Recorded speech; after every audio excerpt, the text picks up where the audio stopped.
મિત્રો, તમિલનાડુમાં જ્યારથી નવી સરકાર બની છે ને ત્યારથી ખૂબસૂરત ડિસિઝનો લેવામાં આવ્યા છે. ઘણા બધા એવા ગરીબોના હિત માટે, ત્યાંના લોકોના હિત માટે ખૂબ જ સારા એવા જે વિજય થાલાપતિ જ્યારથી મુખ્યમંત્રી પદ પર બેઠા છે ને ત્યારથી એવું યાર કંઈક સમજી લો કે એ રાજ્યની કંઈક રાજનીતિ અલગ બનાવી દીધી અને આખા ભારતમાં રાજનીતિ કરવાનું કંઈક અલગ જ અંદાજ કરી દીધો હોય તેમ પણ જણાય છે. દોસ્તો, આપણે જોયું છે કે યાર આપણા ભારતમાં રાજનીતિ કયા પ્રકારની ચાલે છે. એ પછી સરકારી કર્મચારીઓ હોય, પોલીસ સ્ટેશનોમાં હોય કે દરેક જગ્યાએ રાજનીતિ કરવાની કંઈક રીત અલગ છે. પણ વિજય થાલાપતિ જ્યારથી મુખ્યમંત્રી પદ પર બેઠા છે ને તમિલનાડુમાં ત્યારથી એમને રાજનીતિનો આખો પ્લાન એટલે કે આખી રણનીતિ જ અલગ કરી દીધી. અત્યારે હાલમાં જ જાહેર કર્યું છે, તમે સાંભળ્યું હશે ક્યાંક ને ક્યાંક, કેમ કે સોશિયલ મીડિયાનો જમાનો છે મિત્રો, એટલે ગમે ત્યાં તો તમે સાંભળી જ લીધું હશે, છતાં પણ મેં આ વિડીયો બનાવ્યો છે. મિત્રો, પોલીસ સ્ટેશનોમાં એટલો બધો ભ્રષ્ટાચાર ચાલે છે, એટલો બધો ભ્રષ્ટાચાર ચાલે છે કે યાર જેની કોઈ હદ નથી. નાની મોટા એફઆઈઆર અરજી માટે જાય ને લોકો, ત્યાં પણ હેરાન કરવામાં આવે છે, ખૂબ બેછાડીમાં રહેવામાં આવે છે, નિર્દોષને પણ ગુનેગાર સાબિત કરી દેવામાં આવે છે અને જે ગુનેગારો છે ને એને નિર્દોષ સાબિત કરી દેવામાં આવે છે.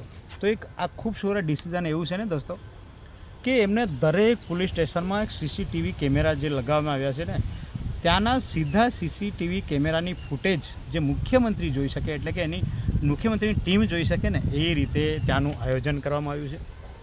એટલે જે નિર્દોષ લોકો ગુનેગાર સાબિત થઈ જાય છે ને એ લોકોને પણ ફાયદો થશે અને જે ગુનેગારો બહાર ફરે છે ને એ લોકોને પણ કડક કાર્યવાહી થશે. તેમજ ભ્રષ્ટાચાર બિલકુલ ચાલી રહ્યો છે, એ લોકોને જબરજસ્તી કરીને ગુનો કબૂલો કરવામાં આવે છે, તેમજ જબરજસ્તી કરીને લોકો પાસેથી પૈસા પડાવવામાં આવે છે. આ એક કાનૂની ખૂબ જ યાર કાનૂની તંત્રથી લોકો પરેશાન થઈ રહ્યા છે, કાનૂનથી લોકો એની સેવા લેવાની જગ્યાએ ડરી રહ્યા છે. ખરેખર આ માત્ર ને માત્ર તમિલનાડુમાં નથી દોસ્તો, આ પૂરા ભારતમાં આવું ચાલી રહ્યું છે. પણ વિજય થાલાપતિએ જ્યારથી આ પદ સંભાળ્યું છે ને ત્યારથી કંઈક ને કંઈક ડિસિઝનો, કંઈક ને કંઈક ફેસલા, એક ખૂબસૂરત ફેસલા લઈ રહ્યા છે અને પ્રજાના હિત માટે વિચારી રહ્યા છે. લોકોને ક્યાં વધુમાં વધુ ફાયદો થાય, લોકો ક્યાં સરળતાથી કંઈક કામ કરી શકે અને લોકોને ક્યાં ન્યાય મળે, બધી બાબતો પર વિજય થાલાપતિએ ધ્યાન આપ્યું છે. તો આ એક રાજનીતિ કરવાની રીત બદલી નાખી છે. તો હવે કદાચ બીજા રાજ્યોમાં પણ આવું થશે. બીજા એટલે કે ભારતના દરેક રાજ્યમાં ખરેખર આવું થવું જોઈએ અને આ એક સરાહનીય કાર્ય કર્યું છે વિજય થાલાપતિજીએ. જાણે કે ફિલ્મી દુનિયામાં કંઈક કાર્ય થતું હોય એ પ્રમાણેનું કામ કર્યું છે. એક એના કામને પણ સલ્યુટ આપણે કરીએ છીએ. ને આપણે તો એવું કહીએ છીએ કે પૂરા ભારતમાં દરેક રાજ્યોમાં આવી જ રીતે પોલીસ સ્ટેશનોમાં સીસીટીવી કેમેરા લગાય, સ્કૂલોમાં પણ સીસીટીવી કેમેરા લગાવવામાં આવે, મામલતદાર કચેરીઓમાં પણ સીસીટીવી કેમેરા લગાવવામાં આવે, તાલુકા પંચાયતોમાં પણ સીસીટીવી કેમેરા લગાવવામાં આવે, જેથી બધું જ તંત્ર છે ને, જે સરકારનું જે તંત્ર છે એ શું કરી રહ્યો છે, કઈ રીતે લોકો સાથે વ્યવહાર કરે છે, કઈ રીતે ભ્રષ્ટાચાર કરે છે, કઈ રીતે ન્યાય આપે છે, કઈ રીતે અન્યાય કરે છે ને, આ બધું જ મુખ્યમંત્રી સુધી પહોંચવું જોઈએ અને કડકમાં કડક પગલાં પણ લેવા જોઈએ મિત્રો. એટલે આ આપણને એક ખૂબસૂરત એક એક્ઝામ્પલ સેટ કર્યું છે વિજય થાલાપતિજીએ.